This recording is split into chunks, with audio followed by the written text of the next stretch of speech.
మాజీ మంత్రి ఆర్కే రోజా కామెంట్స్. రాంబాబు ఇంటి మీద దాడి చూస్తే రాష్ట్రంలో ప్రజాస్వామ్యం ఉందా అనిపిస్తుంది. ఎవరు ప్రశ్నిస్తే వాళ్ళని చంపాలని చూడడం సిగ్గుచేటు. ఇవి చేతకాని పనులు. నిజంగా తప్పుంటే నిరూపించాలి. మేము తప్పు చేయలేదు కాబట్టే బయట పెట్టలేకపోతున్నారు. అందుకే ఎప్పటికప్పుడు డైవర్షన్ పాలిటిక్స్ చేస్తున్నారు. చంద్రబాబుకి వెంకన్న కలలోకి వచ్చి చెప్పారా నా లడ్డూలో జంతు కొవ్వు కలిసింది అని? మమ్మల్ని ఎలా అంటారు? సిబిఐ అసలు చంద్రబాబు నుంచి విచారణ చేస్తుంటే అన్ని బయటకు వచ్చేవి. సిబిఐ రిపోర్ట్ ఇచ్చాక కూడా సిగ్గు లేకుండా ప్రెస్ మీట్ పెట్టి మాట్లాడతారు.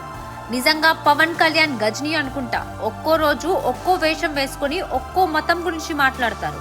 రాంబాబు గారి మీద ఆయన కుటుంబ సభ్యుల మీద జరిగిన దాడి చూస్తుంటే చాలా బాధేస్తుంది. అసలు ఈ రాష్ట్రంలో ప్రజాస్వామ్యం ఉందా లేకపోతే నియంతృత్వ పాలన జరుగుతుందా అనేది ప్రజలకు స్పష్టంగా అర్థమై ఉంటుంది.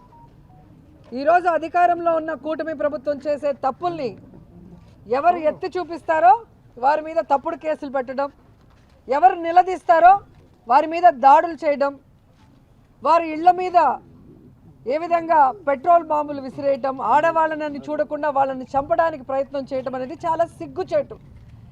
ఇలాంటివి చేసేవాళ్ళు చేతగాని దద్దమ్మలు, చేతగాని చవటలు చేసే పని. నిజంగా దమ్ము ధైర్యం ఉన్న వ్యక్తులైతే ఈరోజు మేము తప్పు చేస్తే ఎత్తి చూపించండి సాక్ష్యాధారాలతో. మొత్తం అఫీషియల్స్ మీ చేతిలో ఉన్నారు, రికార్డ్స్ మీ చేతిలో ఉన్నాయి. అవి చేయడానికి మీకు చేత కాదు. ఎందుకంటే మేము తప్పు చేయలేదు కాబట్టి మీకు సాక్ష్యాధారాలు దొరకలేదు. సో మీరు అధికారంలోకి వచ్చేదానికి ఏవైతే అబద్ధాలు చెప్పి ప్రజల్ని మోసం చేసి వచ్చారో, ప్రజలు ఈరోజు అవి ఎక్కడ చేయమంటారు, అవి చేయకపోతే ఎక్కడ నిలదీస్తారో అన్న భయంతో ఎప్పటికప్పుడు డైవర్షన్ పాలిటిక్స్ చేయడం అనేది మీకు అలవాటు అయిపోయింది. మీరు ఈవీఎంలతో గెలిచారు, ఈవీఎంలో ఉన్న వీవీప్యాట్లని లెక్క పెడితే మీ భాగవతం బయటపడుతుందన్న విషయం తెలుసుకొని మీరు ఈ లడ్డూ ఇష్యూని తీసుకురావడం జరిగింది.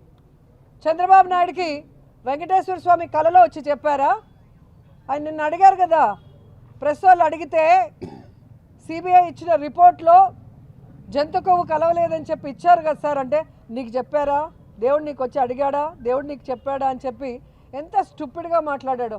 మరి ఈరోజు నేను చంద్రబాబు నాయుడిని అడుగుతున్నాను, వెంకటేశ్వర స్వామి నీ కల్లోకి వచ్చి అయ్యా చంద్రబాబు నా లడ్డూలో నెయ్యి కలిసింది, నెయ్యిలో జంతు కొవ్వు కలిసింది, నా లడ్డూలో పంది కొవ్వు కలిసింది, నా లడ్డూలో ఫిష్ ఆయిల్ కలిసిందని నీకు చెప్పారా? నీకు మాత్రమే చెప్పారా అని అడుగుతున్నాను. సిబిఐ యాక్చువల్గా చంద్రబాబు నాయుడు నుంచి ఇన్వెస్టిగేషన్ స్టార్ట్ చేసుంటే ఈ కథ మొత్తానికి ఆర్జుడు చంద్రబాబు నాయుడు కేవలం తన చేతగానితనాన్ని, తన తప్పుల్ని కప్పిపుచ్చుకోవడానికి ఈ డైవర్షన్ పాలిటిక్స్ కోసం భగవంతుడంటే కూడా భయం లేకుండా, భగవంతుడంటే కూడా గౌరవం లేకుండా అందరూ పవిత్రంగా భావించి ఆ లడ్డూ మీదే ఈ విధంగా ఇంత చండాలంగా మాట్లాడాడు అనేది అర్థమై ఉంటుంది. ఈ రోజుకి కూడా వాళ్ళు చేసింది తప్పు అని తెలుసుకొని మేము అనుకున్నాం, మాకెవరో ఇన్ఫర్మేషన్ ఇచ్చారు కానీ లేదు అని ప్రూవ్ అయింది, చాలా సంతోషమని గౌరవంగా చెప్పుంటే రాష్ట్ర ప్రజలు కూడా సంతోషించుంటారు. కానీ ఈరోజు సిబిఐ క్లియర్ కట్గా రిపోర్ట్ ఇవ్వడం జరిగింది.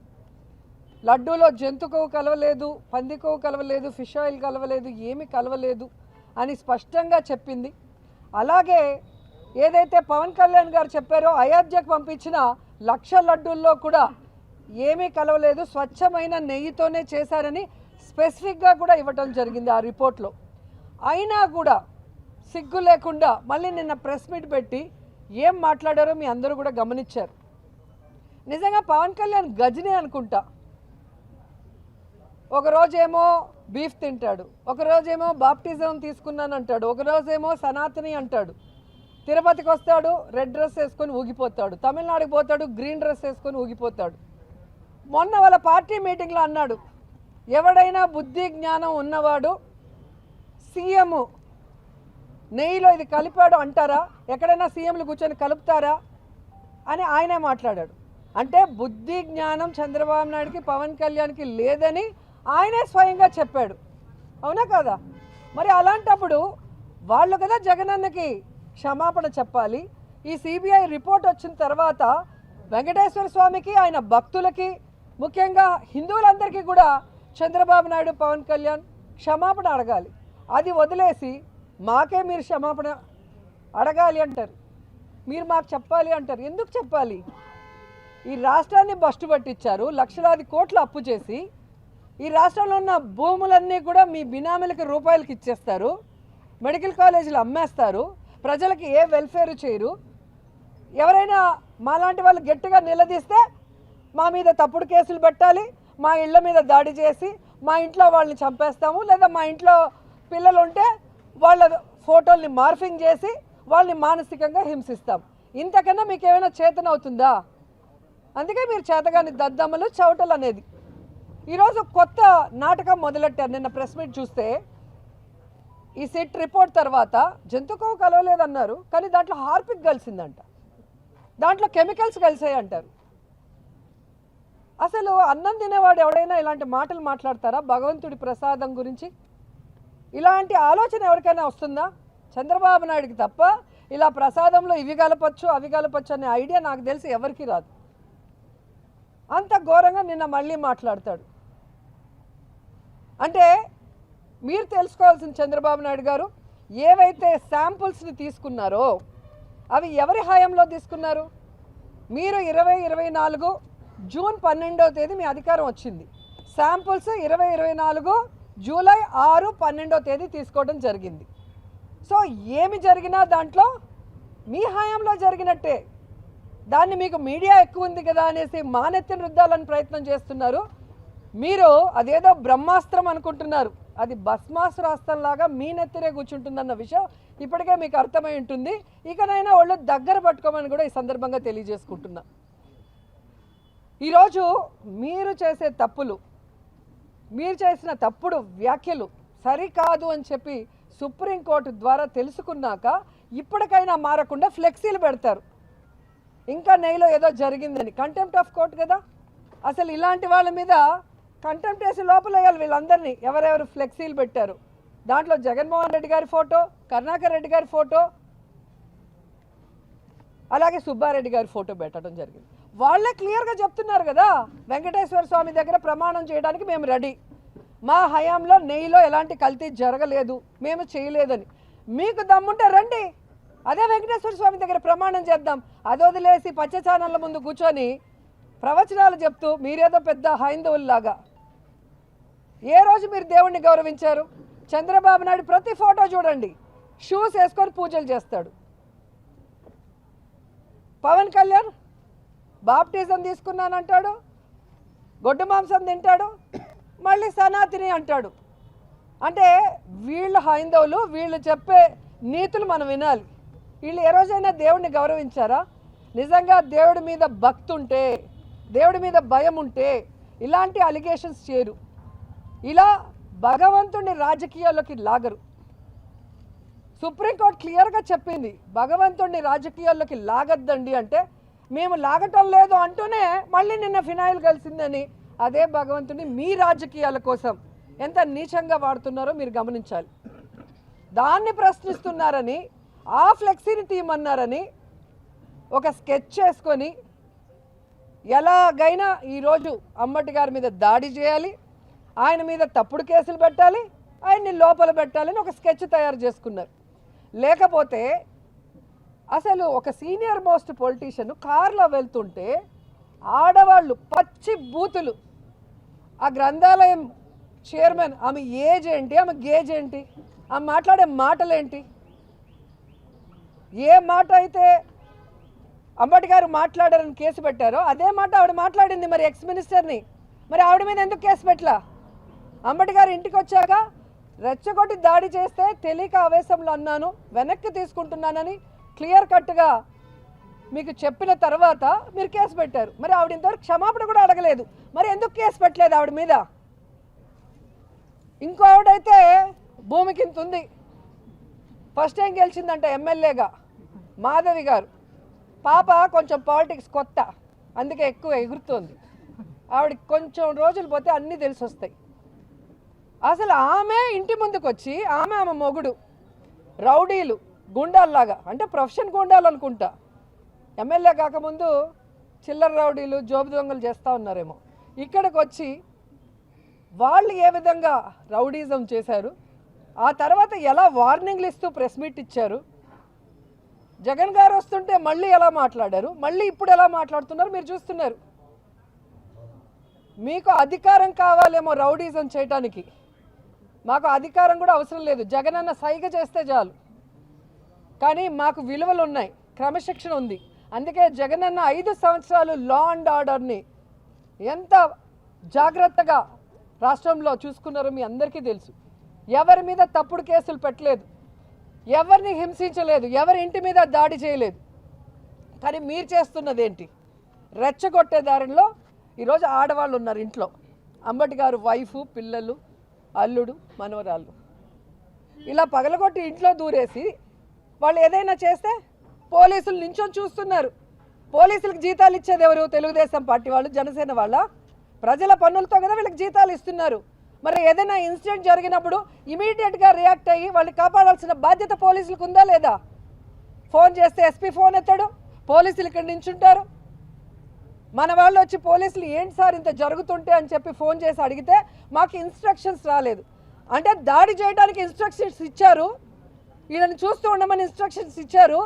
కానీ ఆ దాడిలో ఎవరైతే బాధితులుగా ఉన్నారో వాళ్ళని కాపాడమని ఇన్స్ట్రక్షన్స్ రాలేదంట. ఇంతకన్నా పోలీసు వ్యవస్థకి ఏదైనా సిగ్గుచేటు ఉందా అని అడుగుతున్నా. ఇప్పుడే జీరోకి పడిపోయినారు ఈ రాష్ట్రంలో పోలీసులు, కేవలం కూటమి ప్రభుత్వానికి బానిసలుగా బతుకుతూ. ఈరోజు ఎంత చెడ్డ పేరు తెచ్చుకుంటున్నారు. ఇంత అసలు ఇంక ఏమనాలో కూడా తెలియట్లేదు పోలీసుల్ని.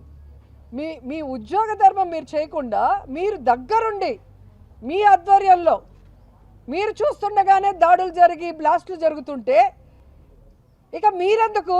మీకు జీతాలు ఎందుకు? మీకు ఉద్యోగాలు ఎందుకు? మీరు కూడా పసుపు షర్ట్లు వేసుకొని తెలుగుదేశంలోనో లేదా జనసేనలోనో చేరిపోవచ్చు కదా. ఈరోజు మీరు చూస్తుంటే జోగి రమేష్ గారి ఇంటి మీద చూశారు కదా, పెట్రోల్లో యాసిడ్ మిక్స్ చేసి బ్లాస్ట్ చేశారు ఇంటి మీద. మొత్తం కాలిపోయినాయి, డోర్లు కాలిపోయినాయి, గోడలు కాలాయి. అంటే మనుషుల మీద పడితే ఏంటి పరిస్థితి? సర్కిల్ నుంచి వాళ్ళు వస్తుంటే వాళ్ళ వెనక పోలీసులు వస్తున్నారు, వీడియోలు ఉన్నాయి. మరి అక్కడే ఎందుకు ఆపలేదు? ఎందుకు లాఠీ చార్జ్ చేయలేదు? లాఠీ చార్జ్ చేస్తే మీ కంట్రోల్లో ఉండేది కదా. వాళ్ళని బుజ్జగిస్తూ వాళ్ళని అడుక్కుంటూ ఆడుకుంటున్నారు పోలీసులు. తెలుసుకోవాలి పోలీసులు, రేపు జగనన్న వచ్చేది ఖచ్చితంగా నిజం 100%. ఆ రోజు ఈ వీడియోలన్నీ ఉంటాయి.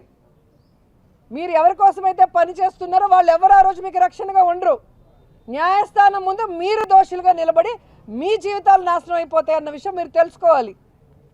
ప్రతిదీ వీడియో ఉంది, ప్రతిదీ వీడియో ఉంది. ప్రతి పోలీసు, ప్రతి తెలుగుదేశం వాడు, ప్రతి జనసేన వాడు ఏం చేశాడో అన్ని వీడియోలో రికార్డ్ అయి ఉండే. కాబట్టి అది తెలుసుకొని మీరు ముందుకు వెళ్తే మంచిది. యాక్చువల్గా 307 పెట్టాలి సార్ ఐపీసీ. మీరు ఏం కేసులు పెట్టారండి?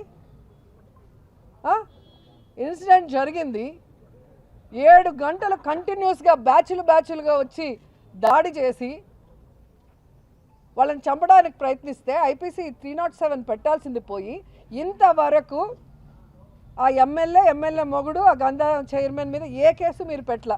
వాళ్ళు దగ్గరుండి కదా మొత్తం అందరినీ పిలుచుకొచ్చి చేయించింది. మరి ఎందుకు పెట్టలేదని అడుగుతున్నా. అక్కడేమో కేసు నేను చిన్న ఆయన మనుషులు ఆ ఫోటోలు వీడియోలు చూస్తే మీకే అర్థమవుతుంది. ఆయనతో ఉన్న వాళ్ళు చిల్లర కేసులు పెట్టడం, స్టేషన్ బెయిల్ ఇచ్చి పంపించేయడం.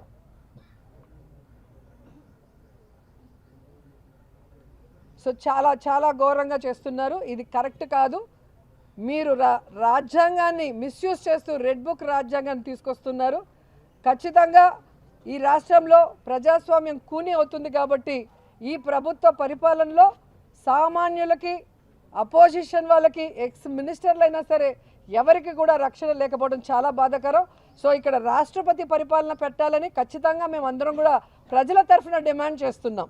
ఎందుకంటే ప్రజాప్రతినిధులుగా ప్రజలకు అండగా నిలబడి ఈరోజు అంబటి గారైనా, నేనైనా, కరుణాకర్ రెడ్డి గారైనా, కళ్యాణి గారైనా ఎవరైనా మేము మాట్లాడేది ప్రజల పక్షాన నిలబడి ప్రజలకు చేయాల్సిన మంచి గురించి మీరేదైతే చెప్పి చేయలేదో దాని గురించి మాట్లాడుతున్నాం.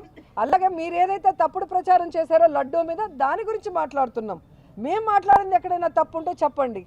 మీరు తప్పుడు మాటలు మాట్లాడుతూ తప్పుడు కేసులు పెడుతూ మీరు రెచ్చగొడుతూ మీరు దాడులు చేస్తూ మా మీద కేసులు పెట్టడం ఎంతవరకు సమంజసమో తెలుసుకోండి. అండ్ కొత్తగా మొన్న అరవ శ్రీధర్ విషయం కూడా మీరు చూశారు.